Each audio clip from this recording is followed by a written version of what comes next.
बिस्मिल्लाहिर्रहमानिर्रहीम। अस्सलाम वालेकुम नाज़रीन, आप देख रहे हैं प्राइम टाइम विद टीएम। मैं हूं तारिक महमूद। बलूचिस्तान के वज़ीर आला जाम कमाल साहब मुस्ताफ़ी हुए हैं और अब इत्तलात ये है कि जो इत्तेहादी जमातें हैं वो कुद्दूस बिज़िंजो साहब जो स्पीकर बलूचिस्तान असम्बली हैं, जिन्होंने सुबह अपने ओहदे से इस्तीफ़ा दिया, उनके नाम के ऊपर मुत्तफ़िक हो रही हैं। तो आगे क्या सूरत हाल होगी?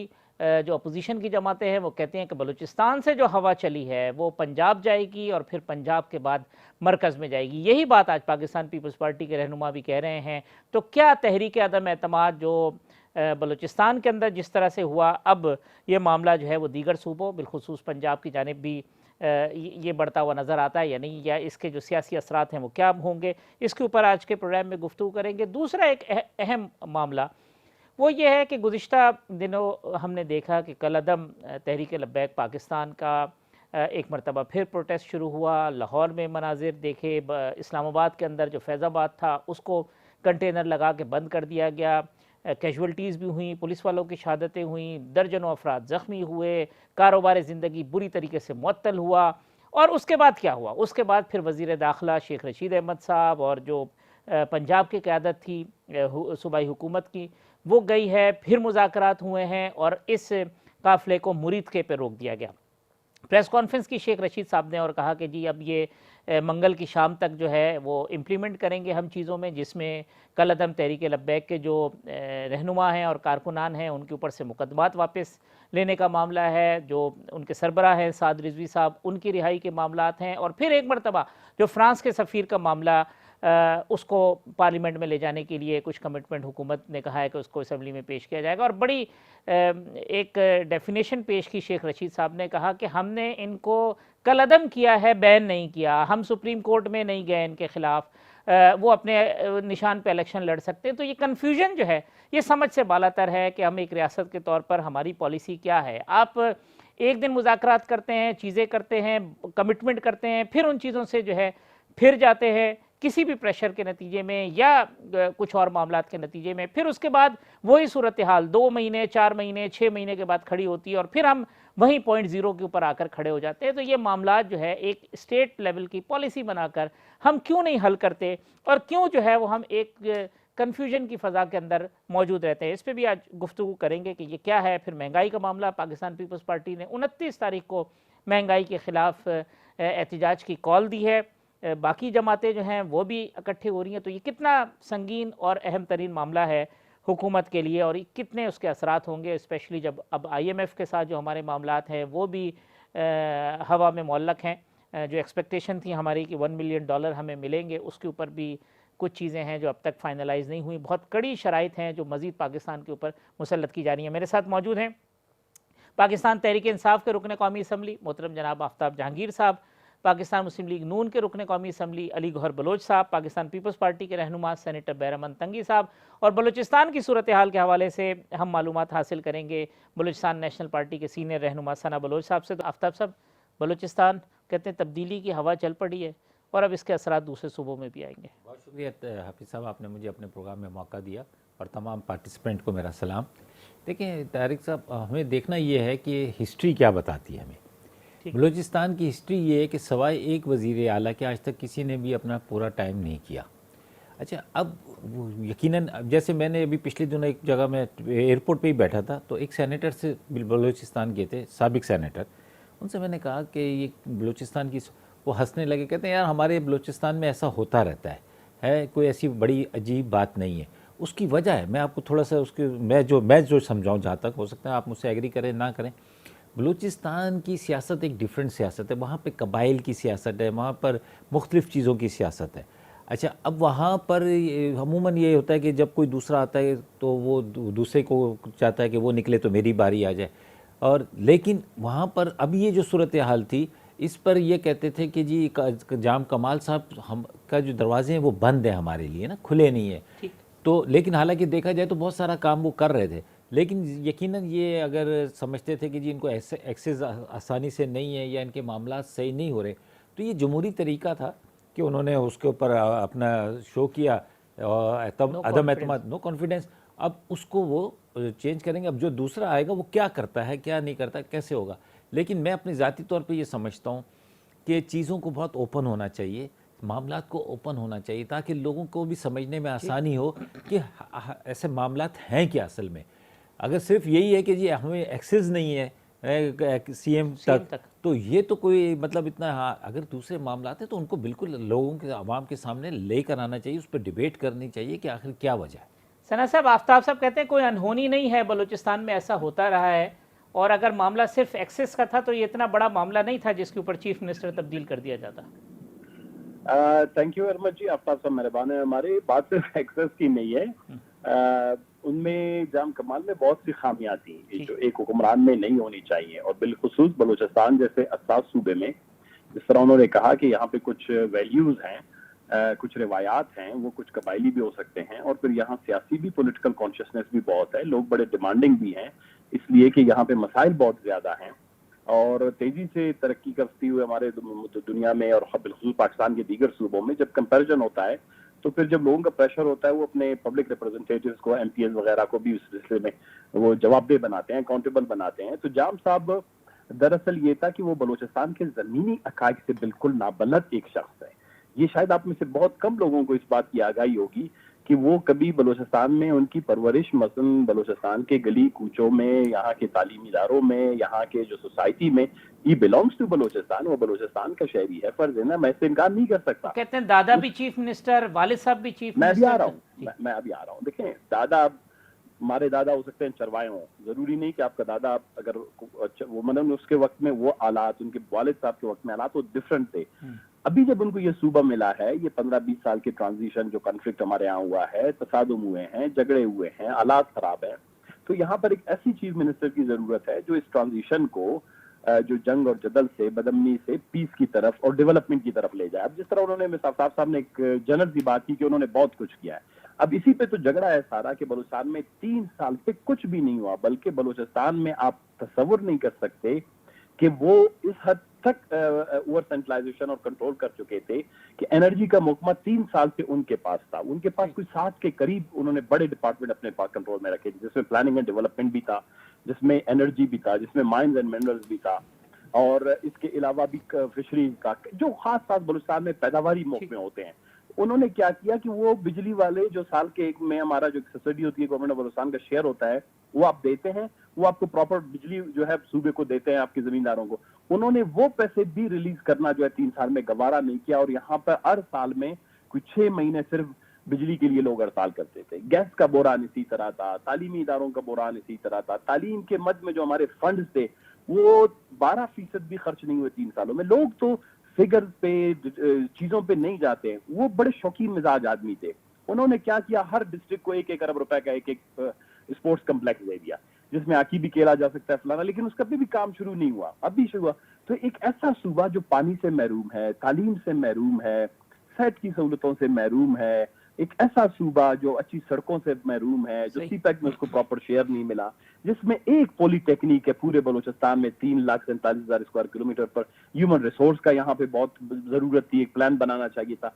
तो वो क्योंकि वो बड़े आदमी थे, बाप दादा वजीर आला रह चुके हैं, सोने का चमचा लेके वो पैदा हुए थे, तो उनके लिए तो कोई स्पोर्ट्स कम्प्लेक्स या स्विमिंग पूल ही जो है तरक्की है। इसीलिए तो कहते हैं कि मैंने बहुत कुछ किया, और यही मफरूजा जिसको आप कोई और बाय करते हैं कि जी उन्होंने तो बहुत कुछ किया, वो कुछ है क्या। मतलब अब मैं आपको यूएनडीपी की रिपोर्ट्स की तफसील दूं जो 2020 और 21 में शाया हुई हैं, उसके मुताबिक बलूचिस्तान में सेहत की जो सूरत हाल है, शरह है, वो तकरीबन जो है जाके 12 से 13% गिर गई है। इसी तरह तालीम की शरह गिर गई है।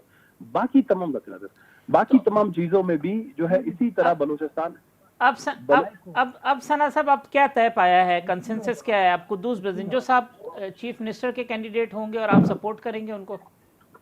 देखें, इस वक्त भी मैं गाड़ी में हूँ, रास्ते में जा रहा हूँ, इस वक्त अभी डेलिब्रेशंस और मीटिंग्स हो रही हैं। जो भी मुख्तलिफ हम यहाँ पर पार्टनर्स हैं, उसमें बाप का जो ये ग्रुप है जो जाम कमाल के खिलाफ जिन्होंने बगावत की, उसमें बलूचिस्तान नेशनल पार्टी है, जमीयत उलमा इस्लाम है, तो हम ये अभी डेलिब्रेशंस कर रहे हैं। उन्होंने अपना एक उम्मीदवार कुद्दूस बजिंजो साहब को नामजद किया है। बाकी मामला भी अभी तय पाने हैं कि कौन हुकूमत में शामिल होगा, नई हुकूमत का विजन और प्रोग्राम क्या होगा, ये तमाम चीजें अभी 2-3 दिन में डेवलप होंगी।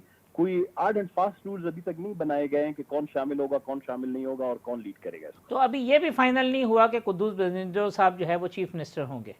नहीं, उनके ग्रुप ने उनको नामजद कर दिया है। ٹھیک ہے، لیکن اپوزیشن نے اب ان کی سپورٹ کرنی ہے یا نہیں کرنی، یہ فیصلہ ہونا باقی ہے. یہ چیزیں ابھی یہ ڈیلیبریشن میں ڈسکشن رہے ہیں. دوسری بات یہ ہے کہ ثنا صاحب، اب کیا یہ جو اپوزیشن میں بیٹھی ہوئی جماعتیں تھیں، جس میں بی این پی بھی ہے، جے یو آئی بھی ہے، یہ حکومت میں شامل ہوں گے یا حکومتی حصہ نہیں ہوں گے؟ میں آپ کو یہی عرض کر رہا تھا کہ وہ چیزیں ابھی طے پانی ہیں، کیونکہ ہمارا پہلا سب سے بڑا مشکل مرحلہ جام کمال کا جو ہے اس کا ان کا استعفیٰ اور ان کو اس مسلط سے جو ہے ہٹانا تھا، کیونکہ وہ بہت بڑی رکاوٹ تھے. وہ یہاں پر خانہ جنگی کی سی صورتحال پیدا ہو گئی تھی. شاید آپ لوگوں کو بلوچستان کے کچھ حقیقی جو زمینی جو مسائل ہیں یا ایشوز ہیں یا چیلنجز ہیں جو جام کمال کی وجہ سے پیدا ہوئی، ان کا علم نہیں. تو ایک جنرل اتفاق رائے کوئی 65 کے ایوان میں 42-43 ممبران یہ سمجھے تھے، ان کے اپنے بھی دوست تھے، ان کے قریبی، کہ یہ بلوچستان کو ایک بہت بڑے پیمانے پر خانہ جنگی کی طرف لے جا رہا ہے، یہ بلوچستان کو بہت بڑے پیمانے پر بدامنی کی طرف لے جانا چاہتا ہے، جو اس کی جو طرز حکومت ہے، پالیسی ہے. پھر یہ شخص جو ہے وہ تھوڑا سا کوئی اس میں کچھ نفسیاتی مسائل بھی ایسے تھے کہ وہ لوگوں کو پریشان ہوتا دیکھ کے خوش ہوتا تھا. اس نے کافی جگہوں پہ اس کا ذکر بھی کیا ہے کہ کون کتنا زیادہ پریشان ہے. تو لوگ کہتے تھے کہ یار اپوزیشن کا ثنا بلوچ ابھی تک بہت خوش ہے، وہ ابھی تک ٹی وی پہ بولتا ہے، کہتا ہے اچھا تو اور کیسے پریشان کیا جائے. کچھ حکمرانوں میں، کچھ لوگوں میں تو کچھ سائیکولوجیکل ایشوز تھے، کچھ انہوں نے پولیٹیکل اور ایڈمنسٹریٹو ایشوز بنا دیے، ڈیولپمنٹ کا چیلنج آلریڈی تھا. ان سے جان چھڑانا یہ ہمارے لیے بہت ضروری تھا. ابھی آگے دیکھتے ہیں انشاءاللہ. چلیں، میں اس سے پہلے کہ پروگرام میں آگے بڑھوں، مجھے صرف یہ بتا دیں کہ کہتے ہیں کہ جی کوئی تحریک عدم اعتماد بغیر مداخلت کے کامیاب نہیں ہوتی، اور وہ مداخلت اسٹیبلشمنٹ کی. تو اس بار اسٹیبلشمنٹ کی آپ کو کوئی سپورٹ حاصل تھی جس کی وجہ سے جام نہیں تھی؟ اگر ہوتی تو میرے خیال میں 2 عدم اعتماد آئے. پہلے والے عدم اعتماد کو ٹیکنیکل بنیادوں پر ختم کر دیا گیا، اور جام کمال کو 2 مہینے اسٹیبلشمنٹ اور کچھ میرے خیال خاص قوتوں نے بڑے ان کو فراغ دلی سے وقت دیا، اور جتنی فراغ دلی سے ان کے ساتھ مدد اور حکومت کی ہے کسی کے ساتھ آج تک بلوچستان کی تاریخ میں نہیں ہوا. یہ فراغ دلی اگر وہ بلوچستان کے کسی اور اچھے سے حکمران کے ساتھ کرتے تو بلوچستان اور اسلام آباد کے معاملات اور ادھر کے بدامنی اور جنجال بھی حل ہو جاتے. انفارچونیٹلی وہ بڑی آخر میں جب انہوں نے منتیں کرنا شروع کر دی، لوگوں کے گھر گھر گئے، کچھ نہیں ہو سکا. اس کے بعد اس حد تک کہ جام کمال نے ممبران کو جو ہے لاپتہ بھی کر دیا، کچھ کو اب سے بیجا میں رکھ لیا، کچھ کو نالج دی. تو اس میں آپ مطلب اگر اندازہ یہ لگا سکتے ہیں اگر اسٹیبلشمنٹ کا ہوتا تو پھر یہ عدم استحکام یہ 2-3 مہینے تک طوالت نہیں پکڑتا. پھر یہ تو اس نے جلدی ہی ہو جانا تھا. اسٹیبلشمنٹ کچھ کرنا چاہے تو 10 سے 12 گھنٹے اس کے لیے کافی ہو جاتا. تو یہ آخر میں آپ کو جو مداخلت ہے وہ نیوٹرل ہو گئی، اس وجہ سے جام کمال کی چھٹی ہوئی ہے؟ نہیں، نیوٹرل نہیں، there was no other option. آپ کے 65 کے ایوان میں 42 لوگ ایک جگہ گھر میں جا کے محصور ہو گئے، وہ ڈر کے مارے کہ جام ان کو کہیں پکڑوا نہ دے، مروا نہ دے، یا ان کی وفاداریاں تبدیل نہ کروا دے. جب 42 لوگ ایک کمرے میں بیٹھ گئے کہ ہم نے صرف 25 تاریخ کو عدم اعتماد کے ووٹ کے لیے نکلنا ہے، تو اب تو کسی ممبر سے کوئی نہ اسٹیبلشمنٹ والے کا رابطہ ہوا، لوگوں نے اپنے فون بند کر دیے. تو آپ ہاں یہ ادھر یہاں سے جو 10-15 دن میں جو ڈیولپمنٹ ہوئے اس سے لوگوں کو پتہ نہیں ہے، لیکن ابھی یہی بات کرتے ہیں کہ جس کا آواز اسلام آباد جائے گا، پنجاب جائے گا، آئی ڈونٹ نو. لیکن بلوچستان میں اس دفعہ جو ہے یہاں کی تمام جماعتوں نے فیصلہ کر لیا کہ ہمارا صوبہ تباہی کی طرف جا رہا ہے اور ہمیں اس شخص سے اس کو نجات دلانا ہے. This was the only agenda. اور اس میں میں یہ سمجھتا ہوں بلکہ اسٹیبلشمنٹ نے تو ہمارے ساتھ زیادتی کی ہے کہ 3 سال تک اس کو چلائے. یہ تو 3 مہینے میں اس کا پتہ چل گیا کہ نفسیاتی طور پر یہ وزارت اعلیٰ کا منصب سنبھالنے کا قابل نہیں ہے. ٹھیک. علی گور بلوچ صاحب، ثنا بلوچ صاحب کہہ رہے ہیں کہ جی اب یہ پتہ نہیں یہ ہوا وہاں جاتی ہے یا نہیں جاتی، تو پنجاب میں آپ کو ہوا آتی ہوئی نظر آتی ہے اس کی؟ بسم اللہ الرحمن الرحیم. حافظ صاحب، میں نے ثنا صاحب کی باتیں بڑی غور سے سنی ہیں، اور ان کی کچھ باتوں سے تو میں اتفاق کرتا ہوں. ایک بات تو جو ثنا صاحب نے کی ہے کہ مطلب ہے کہ جو جام صاحب تھے وہ کسی کو ٹارچر کر کے ٹیز کر کے خوش ہوتے تھے. تو یہ ایسا حسن اتفاق ہے کہ جتنی بھی سلیکٹڈ حکومتیں ہیں، چاہے وہ مرکز کی ہے چاہے وہ بلوچستان کی ہے، جو ان کے سو کالڈ سربراہ ہیں، وہ تو پہلے جس طرح سے آپ کو پتہ ہے عمران خان صاحب تو پہلے ہی کہا کرتے تھے کہ میں تم کو رلاؤں گا کنٹینر پہ کھڑے ہو کے. تو دیکھ لیں انہوں نے پوری پاکستانی قوم کو رلایا ہے، چیخیں نکلوائی ہیں ان کی، لوگوں کے برے حالات ہیں. جس طرح سے ابھی یہ فرما رہے تھے کہ ایک خانہ جنگی کی کیفیت بلوچستان میں ہونے والی تھی. تو مقصد یہ ہے کہ یہ تو مطلب ہے کہ ان کا ایک کامن ایشو ہے، مطلب ہے کہ لوگوں کو ٹیز کر کے اور وہ ہونا. اور باقی ثنا صاحب نے جیسے بتایا ان لوگوں کی بڑی ہمت ہے، اور ایک بات سے میں اتفاق کرتا ہوں کہ انہوں نے بڑا سٹینڈ لینے کے بعد یہ کیا ہے. لیکن یہ بھی ایک اتفاق ہے کہ جب بلوچستان سے پھر کام شروع ہوتا ہے تو یہ پھر کام رکتا نہیں ہے، آگے کی طرف بڑھتا ہے. تو میرا خیال ہے کہ آہستہ آہستہ چونکہ جس طرح سے ملک میں کرپشن ہو رہی ہے ہر جگہ پر، جس طرح سے مہنگائی ہو رہی ہے، لوگ اکیلے یہ نہیں بات کہ اکیلے صرف مہنگائی ہو گئی ہے اور غربت پھیل رہی ہے، ٹھیک اصل وجہ یہ ہے کہ ملک کے اوپر کرپٹ ترین حکومت ہے، ایک ایسی حکومت ہے جس کی کوئی اکاؤنٹیبلٹی نہیں ہو رہی، ایک ایسی حکومت ہے جس نے این آر او اپنے آپ کو دیا، آن ریکارڈ دیا، آرڈیننس کے ذریعے دے دیا ہے۔ یہ اپوزیشن کو کرٹیسائز کرتے تھے کہ یہ این آر او مانگتے ہیں، این آر او ہم یہ کہتے تھے کہ یہ اپنے آپ کو دینا چاہتے ہیں، اور دیکھ لیں وقت نے ثابت کر دیا کہ انہوں نے اپنے آپ کو این آر او دیا۔ ٹھیک گزارش کرنے کا مقصد یہ ہے، آپ سب گزارش جی کرنے کا مقصد یہ ہے کہ یہ جو کرپٹ نظام ہے جس نے اس ملک کے وسائل کو بڑی بے دردی کے ساتھ نوچا ہے، اور آج یہی وجہ ہے کہ آج پاکستان میں 2 کروڑ سے زیادہ لوگ تو خط غربت سے نیچے چلے گئے آفتاب، اور ملک میں بے روزگاری پھیل گئی، ملک میں مہنگائی پھیل گئی، ملک میں عام تو آدمی ہوا کی آپ کو پہنچ نظر سے- آ رہی ہے، یعنی پنجاب میں بھی یہ بلوچستان کی ہوا نظر آ رہی ہے علی گور صاحب؟ جی علی گور بھائی بالکل۔ عموماً کہتے ہیں کہ کوئٹہ کی ہوا سندھ میں چلتی ہے، کراچی میں۔ اچھا چلیے تو جی بیرمن صاحب، آفتاب صاحب کہتے ہیں میں- کوئٹہ کی ہوا کراچی میں چلتی ہے، تو پہلے ادھر آئے گی پھر پنجاب میں جائے گی؟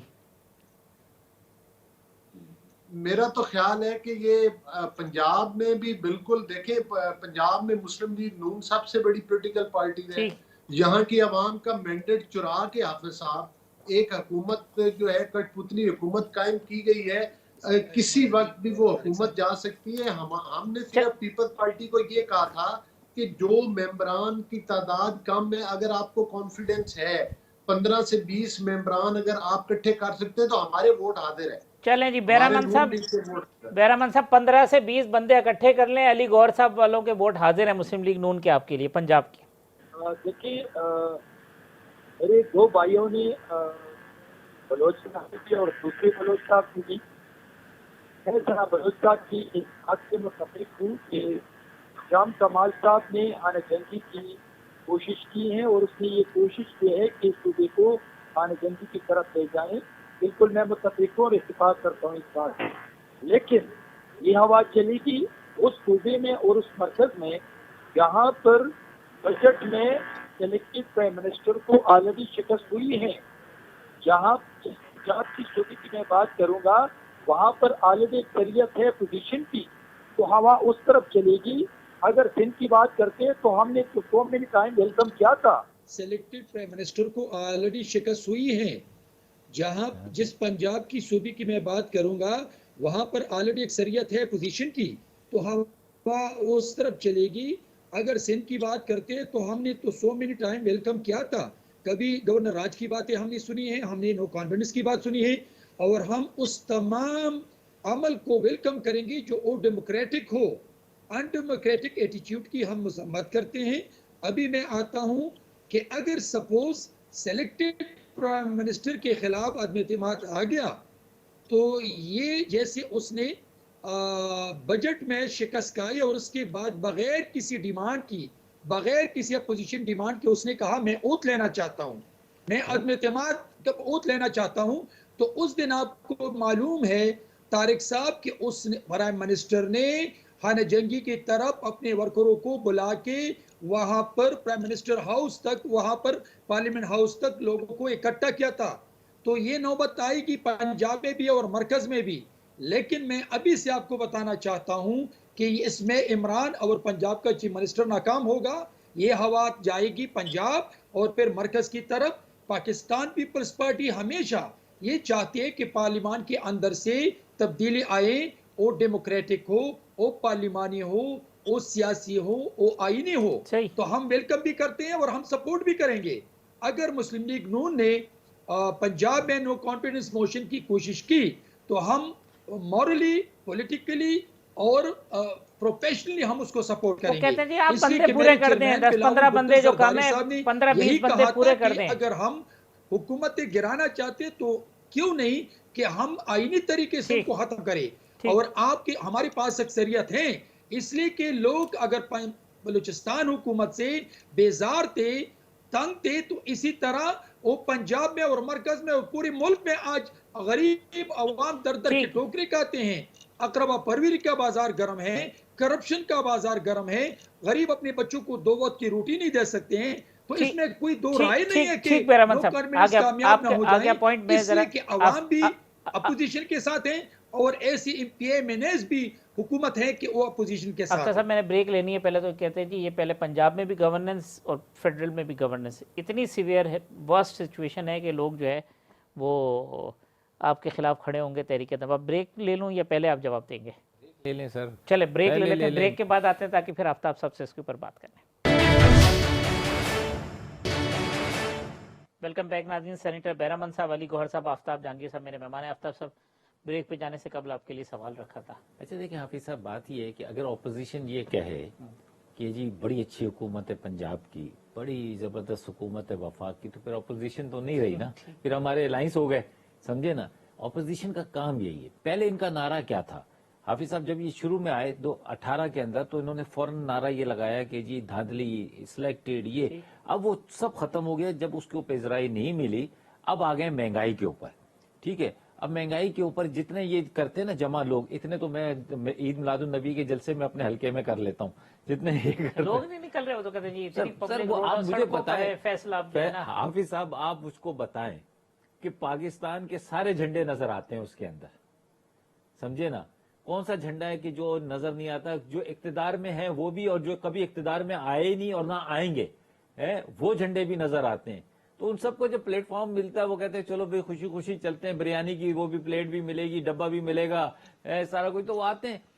देखिए कितनी अजीब बात है, महंगाई है। और मैं बाखुदा मैं आपको ये दिल की बात बता रहा हूँ हाफिज साहब, आपको पता है मुझे वो लगी लपटी नहीं आती। अगर गलत काम होता है तो मेरी पार्टी के अंदर भी होता है तो मैं उस पर भी आवाज उठाता हूँ। ये देखें, फूल बरसाते हैं किसके ऊपर? गरीब आदमी नाश्ता किस गाड़ी के आगे? फूल बरसाते हैं किसके ऊपर? लैंड क्रूजर के ऊपर, कि जी गुर्बत है, परेशानी है, महंगाई है। और ब्रांडेड ग्लासेस 50-50 हजार रुपए के लगाते हैं, 30-30 हजार का जोड़ा पहन के खड़े होकर है महंगाई के खिलाफ नारे लगा रहे होते हैं। खुदा को मानो यार, है असल इशू ये है कि आवाम को रिलीफ देने के लिए आपने क्या किया? आज 30 साल में अगर आपने कुछ किया होता तो 3 सालों में ये साल तक हम कभी भी नहीं पहुंचते। लैंड क्रूजर गाड़ियों में अली गौहर साहब महंगे जोड़े पहन के और महंगे चश्मे लगा के आप जो है वो महंगाई खत्म करने की बात करते हैं, गरीबों का मजाक उड़ाते हैं। आफ्ताब जहांगीर साहब देखें, लैंड क्रूजरों वाले भी, साइकिलों वाले भी, मोटरसाइकिलों वाले भी, पैदल वाले भी, आज हर बंदा सड़कों पर है। आप देख लिए कल हमारे फैसलाबाद में एहतजाज था, मार्केटों में है। हमारे 8 बाजार फैसलाबाद के मशहूर हैं, और वहां पर पांव धरने की जगह नहीं थी, इतने लोग थे। सिर्फ एक, उसमें कोई बड़ी लीडरशिप भी नहीं थी। लोकल लोगों ने, हमारी जितनी भी पॉलिटिकल पार्टीज हैं, इनकी लोकल लीडरशिप ने जो वो कॉल दी हुई थी। मकसद ये है कि हम ये नहीं चाहते कि मुल्क में अभी तो ये रैलियां इस्लामाबाद की तरफ जानी है। ये कब जानी है अली गौहर साहब? अंदाजन कितना वक्त लगना है? देखिए, ये अभी शहरों में प्रोटेस्ट हो रहा है, इससे अगला जो है वो हमारा मार्च जो है, अभी ये पूरे शहरों को दायरे एक मोबिलाइज करने का एक तरीका होता है।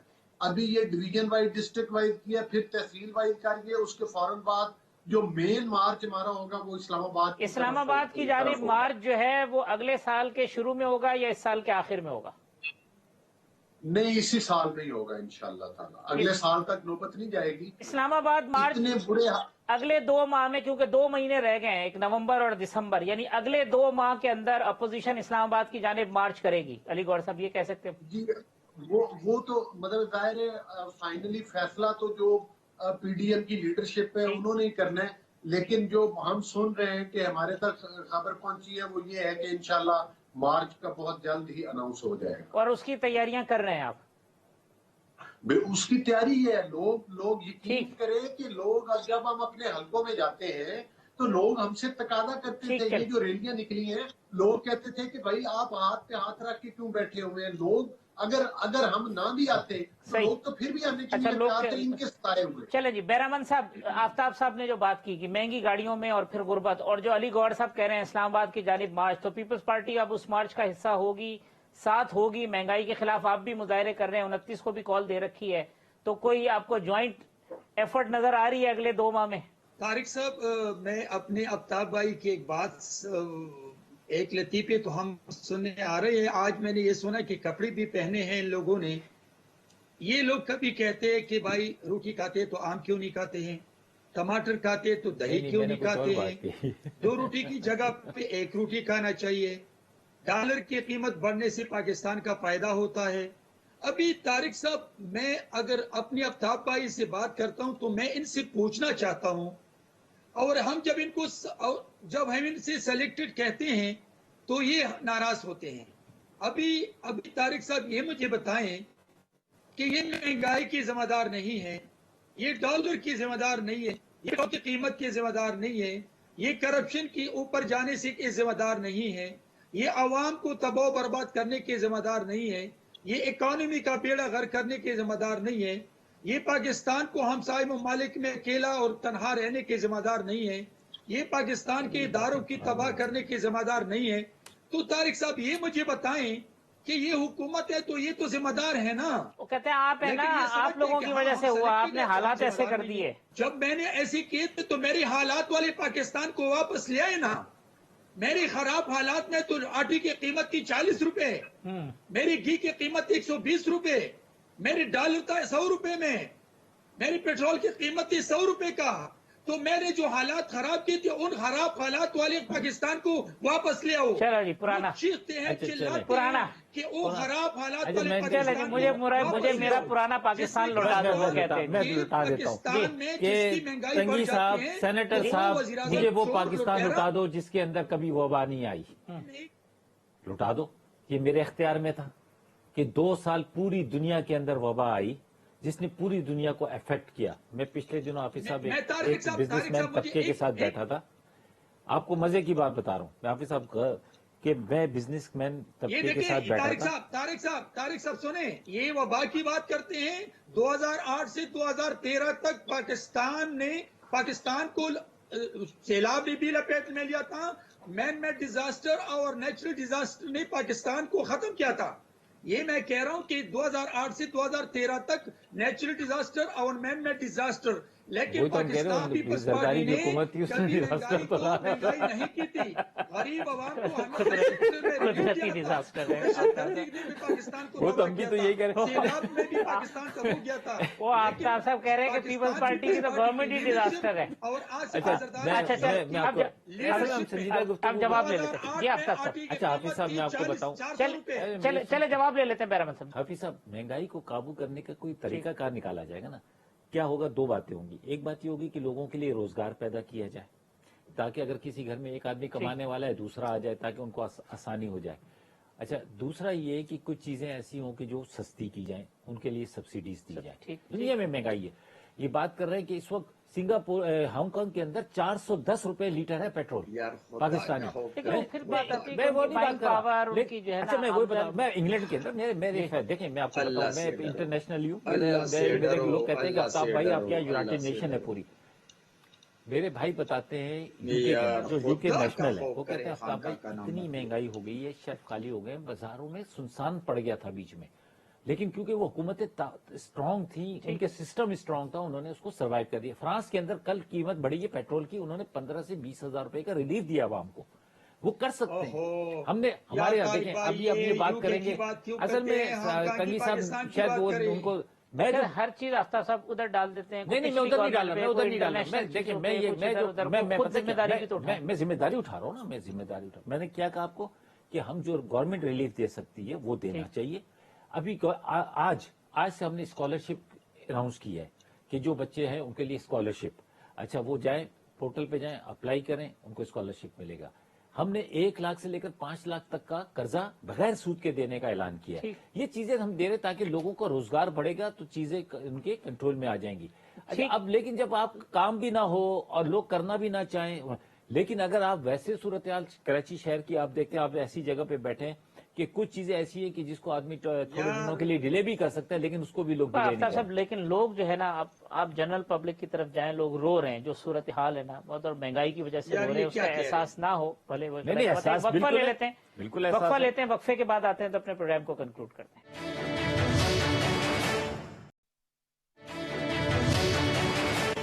वेलकम बैक नाज़रीन। सेनेटर बैरमन साहब, अली गौहर साहब, आफ्ताब साहब मेरे मेहमान हैं। علی گوہر صاحب آپ سے اسٹارٹ کر لیتا ہوں وقت کا. میں ایک تو یہ جو سارا ایپیسوڈ ہوا کل عدم ٹی ایل پی، پہلے کل عدم کرنا، پھر اب وہ کہتے ہیں جی وہ کل عدم کیا ہے بین نہیں کیا، شیخ رشید صاحب کہتے ہیں، پھر مذاکرات، پھر وہیں .0. یہ ہم کس کنفیوژن کی اسٹیٹ کے اندر جی رہے ہیں؟ اس حکومت نے پہلے تو ان کو یہ بتائیں، ان سے کوئی پوچھنے والا نہیں ہے کہ بھائی اگر آپ نے ان سے کوئی ایگریمنٹ یا معاہدہ کیا ہے تو آپ اس پر عمل درآمد کیوں نہیں کرتے؟ اس کا مطلب ہے کہ آپ کی ہر بات جو ہے وہ جھوٹ اور فراڈ پر مبنی ہے. مقصد یہ ہے کہ معمولی بات نہیں ہے. ایک حکومت کی طرف سے ریٹن معاہدہ دینا، ایک ریٹن ایگریمنٹ دینا، آپ بتائیں حافظ صاحب یہ کوئی ایک معمولی بات ہے؟ کہ ہاں یہ تو ہو سکتا ہے کہ آپ کسی کو وقتی طور پر کوئی ایشو ٹالنے کے لیے وربلی کوئی زبانی مطلب ہے کہ وہ ان سے وہ کمٹمنٹ کرے اور مکر جائے، وہ تو ایک ریٹن آپ نے دیا ہوا ہے. اسی کا جواب لے لیتے علی گوہر صاحب، جواب لے لیتے پہلے. اگر آپ نے اس وعدے کو پورا نہیں کرنا تھا پھر آپ ایک اچھا، مذائقہ خیز اسٹیٹمنٹ بھی دیتے ہیں کہ ایک طرف کالعدم بھی قرار دیتے ہیں اور دوسری طرف آپ ان کو ووٹ کا حق بھی دیتے ہیں. ایسے ہی مقصد یہ ہے کہ یہ دو کون سے طریقے انٹیریئر منسٹر نے کہا کہ ہم سپریم کورٹ میں نہیں جا رہے ان کے خلاف، تحریری معاہدے کرتے ہیں. میں آج بھی کہتا ہوں، میری ایک گزارش جی علی گوہر صاحب، میں آج بھی کہتا ہوں کہ ان کو کالعدم قرار دینا مناسب نہیں تھا. اچھا چلیں میں آپ کو ایک مثال دیتا ہوں، میں آپ کو ایک بات کہتا ہوں. حافظ صاحب ہم بنانا ریپبلک نہیں ہے، ٹھیک؟ لوگ نکلتے ہیں. ایشو کیا تھا؟ ایشو یہ تھا کہ میرے حضور کی شان میں، خاتم النبیین کی شان میں گستاخانہ خاکے، یہی ایشو تھا. اس ایشو کے اوپر کہا گیا کہ جی جلوس نکلا. کون نہیں نکالے گا؟ ہم بھی نکالتے ہیں، سب نکالتے ہیں، سب بات اس میں کوئی دو رائے نہیں. جان قربان ہے، قربان ہے، جان قربان ہے. ہم اس پہ نکالتے ہیں، ہم اپنا احتجاج ریکارڈ کرتے ہیں. ہم نے پہلے بھی کیے، ہم نے فرانس کی ایمبیسی میں بھی جا کر کیے، ہم نے دوسری جہاں. لیکن کیا ہے کہ اگر یہ کوئی ایک آتا ہے اتنا بڑا مطلب مسئلہ ہے جس کے لیے تو ہر آدمی نکلتا. نکلنے کے بعد یہ کہے کہ جی آپ جو ہے سفارتی تعلقات کو ختم کر دیں یورپین یونین کے ساتھ. یہ بڑا مشکل ہوتا ہے حکومتوں کے لیے. مانا کیوں؟ اچھا سنیں، بات تو سنیں. ہم نے یہ مانا نہیں تھا، ہم نے یہ نہیں کہا، ہم نے کہا تھا کہ ہم اس کو اسمبلی میں لائیں. یہ آج کہہ دیں، علی بلوچ صاحب کہتے ہیں کہ جی ہمیں یورپین یونین کی اور فرانس کی اور دنیا سے ہم قطع تعلق کر لیتے ہیں. ٹھیک ہے، دیکھیں ہمارے ملک کے اندر جب کوئی گستاخانہ مسئلہ آتا ہے تو ہماری حکومتیں اس کو اسی عدالتیں حکومتیں اسی طرح نپٹتی ہیں اس چیز کو. یہ دوسرے ملک کے اندر ایشو تھا. میں حالانکہ یہ بڑی بات کر رہا ہوں، مجھے پتا ہے کہ میں اگر ایسی کوئی بات کروں گا تو میری جان کو بھی خطرہ ہے، لیکن میں یہ بات کہہ رہا ہوں کہ ہمیں بھی سمجھداری سے کام لینا چاہیے کہ مسئلہ فرانس کا، مسئلہ یورپ کا، گاڑیاں لوگوں کی یہاں جلائی جاتی ہیں، لوگوں کو یہاں شہید کیا جاتا ہے، لوگوں کو یہاں مارا جاتا ہے.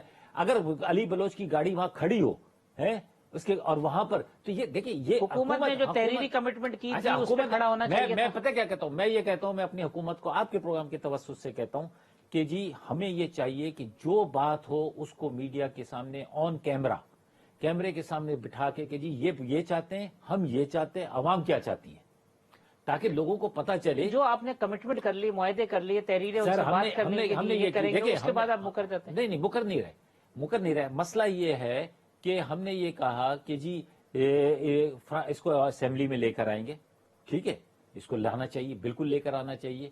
اچھا اگر کسی کو قلعدم کیا ہے تو اس کے اوپر سے پابندی اٹھ بھی سکتی ہے. یہ نہیں ہے کہ قرآن کا صحیفہ ہو گیا. ڈبل گیم کر رہے ہیں نا، ڈبل گیم پابندی لگاتے ہیں. نہیں ڈبل گیم اناؤنس کر دیا. آپ ایسی بہت ساری تنظیمیں جن کے اوپر پابندی اس ملک کے اندر لگی ہوئی ہے، وہ بھی الیکشن لڑ رہی ہیں. وہ اگر کسی اور نام سے یہ بھی لڑ رہے ہوئے ابھی ان کے اپنے نام سے لڑ رہے ہیں. نہیں میں ایک بات کہہ رہا ہوں کہ اگر کوئی فار ایگزامپل تو یہ کوئی ایسا ایشو نہیں ہے. ایشو مسئلہ یہ ہے کہ اگر آپ یہ سمجھتے ہیں کہ یہ ملک میرا ہے، میں یہاں پرامن رہ کر احتجاج بھی کروں گا، پرامن رہ کر اپنے بات کو منواؤں گا بھی، تو کون آپ کے ساتھ نہیں ہوگا. وہ ایسا ایشو ہے کہ جس کے اندر سب ہوں گے. میں ہوں گا، علی ہوگا، سینیٹر صاحب ہوں گے، طارق صاحب ہوں گے، کیونکہ میرے نبی پاک صلی اللہ علیہ وسلم کی شان پہ کوئی کمپرومائز نہیں ہے. بہرحمان صاحب کنکلوڈنگ ریمارکس، یہ پروگرام وائنڈ اپ کرنا ہے. ہر حکومت میں اسی طرح مواقع آتے ہیں، دھرنے بھی ہوتے ہیں، ریلیاں بھی ہوتی ہیں، لیکن کچھ جماعتیں ایسے ہیں کہ وہ اپوزیشن میں رہ کر ان کو سپورٹ کرتے ہیں، پھر حکومت میں ان پہ گولیاں چلاتی ہیں. میری حکومت میں بھی دھرنا تھا، لیکن پاکستان پیپلز پارٹی کی لیڈرشپ نے ان کو ڈائیلاگز کے ذریعے انگیج کر کے ان کے ریزرویشن کو ریزالو کیا. لیکن میں سمجھتا ہوں کہ جب فیض آباد دھرنے میں इन लोगों ने, आज की हुकूमत के लोगों ने उनको सपोर्ट किया, अपने वर्करों को वहां बैठने के लिए कहा, तो ये वही तहरीक लेबैक के लोग हैं। उन पर गोलियां क्यों चलाई, उन पर मुकदमात क्यों बनाए, उनको बैन क्यों किया गया, उनके साथ एग्रीमेंट क्यों किया? आप उनके एग्रीमेंट को पार्लियामान लाकर पार्लियामान में डिबेट कर लेते ठीक और बात है। फिर उनसे एग्रीमेंट कर लेते। एग्रीमेंट पार्लियामेंट में लाके मैं समझता डिबेट हूं करनी कि चाहिए। बिल्कुल करनी चाहिए। ठीक है, अगर आफ्ताब। रजिस्टर्ड जमात है, बिल्कुल ठीक करनी है, चाहिए। आफ्ताब साहब बिल्कुल वो कहते हैं जी बिल्कुल लाना चाहिए और इसके हर ऊपर चीज़ को पार्लियामेंट लाना में चाहिए, डिबेट ओपन करनी होनी चाहिए। चाहिए अली गौहर साहब, बैरामन साहब, आफ्ताब जहांगीर साहब, तमाम मेहमानों का बहुत शुक्रिया। कल इसी प्रोग्राम में इंशाल्लाह इसी वक्त दोबारा मुलाकात होगी। अल्लाह हाफिज।